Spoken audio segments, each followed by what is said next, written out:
I was pretty psyched to see you tweet that you might be interested in coming back. Are you serious about that? Yeah, absolutely. I left the sport because I wanted to.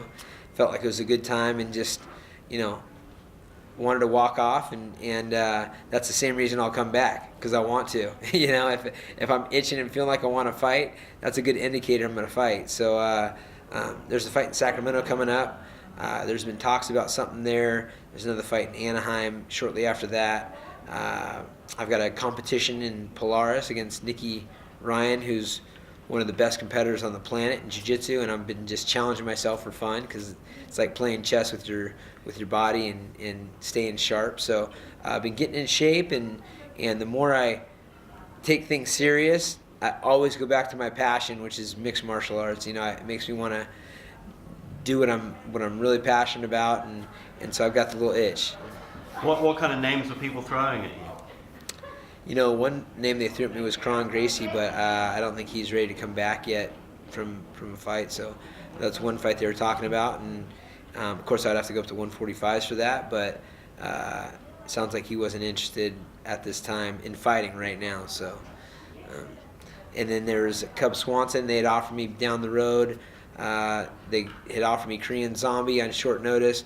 This is all while I was just in the retired mindset, and so I'm like, these guys keep throwing these names at me. I better get myself in shape in case I just feel froggy and want to jump, and so I've been doing that. Do you think you'll be happier now that you're a little older fighting at 145?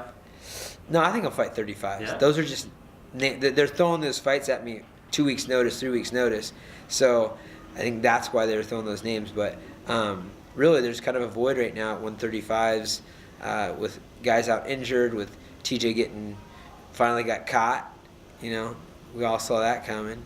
And, it's one of those things where it's kind of a landscape that's open, and I'll probably hop back in if I want to, and be right up in the mix. So you never left the testing pool, and do you still have fights on your contract?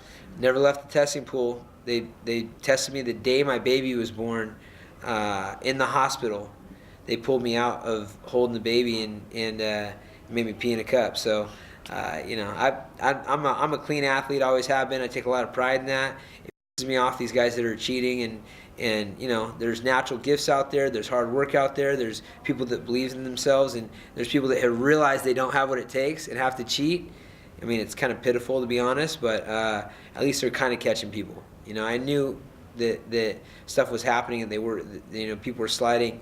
For example, Lance Armstrong. I mean, he still never got caught. Somebody told on him is what happened, but he was getting away with it at the highest level for the most tested guy ever. So these guys, cheaters, are going to find a way to cheat, but I'm glad some of them are getting caught.